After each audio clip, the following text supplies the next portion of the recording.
Alkener og alkyner lavet af Nanna, Emilie, Edith og Mathilde. Alkener er ligesom alkaner carbonhydrider. De indeholder bare en dobbeltbinding i stedet for en masse enkeltbindinger. Dobbeltbindingen er mellem 2 carbonatomer. Derfor vil de to carbonatomer hver især miste et H i atom. Her ses alkeners almene molekyleform. Det er dog vigtigt, at der ikke er mindre end 2 N per molekyle. Man kan altså gå ud fra, at der skal være dobbelt så mange H, som der er C. På skærmen ses nu de simpleste alkener, bestående af eten, propen, 1 buten. Som vi før så på molekylformen, er der 2C per 4H. Et-tallet i buten angiver, at dobbeltbindingen udgår fra carbonatom nummer 1. Dette ses her. Nederst ses 2 buten. Dette hedder sådan, eftersom at dobbeltbindingen udgår fra carbonatom nummer 2.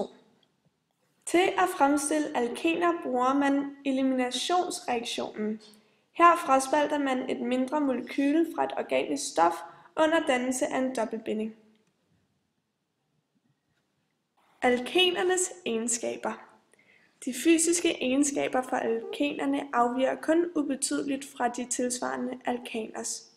For eksempel er eten en gas ligesom etan, og begge disse carbonhydrider er uopløselige i vand. Ligesom alkanerne kan alkenerne brænde. Kemiske egenskaber. Alkener er i modsætning til alkaner reaktionsdygtige. Derfor kan de deltage i en additionsreaktion. Ved additionsreaktion lægges der noget til et organisk stof under sprængning af den ene af bindingerne i en dobbeltbinding. Et eksempel ses her, hvor vi tilsætter 2 kloratomer til eten. Man kan få alkener til at addere under de rigtige omstændigheder med f.eks. klor, hydrogen, hydrogen, klorid eller vand. Et stof kaldes umættet, hvis det kan deltage i denne slags reaktion. Alkenerne er derfor umættede. Der findes 2 isomerer af 2 buten.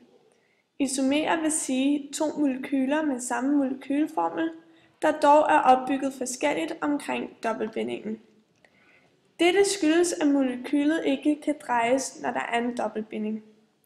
De 2 isomerer kaldes cis og trans, som de ses her. Trans er på tværs, og cis er, når de er ved siden af hinanden. Alkyner. Alkyner er ligesom alkener carbonhydrider. De består bare af en trippelbinding i stedet for en dobbeltbinding. Igen mellem 2 carbonatomer. Alkyners molekyleformel minder meget om alkeners. I stedet for er der bare -2 her.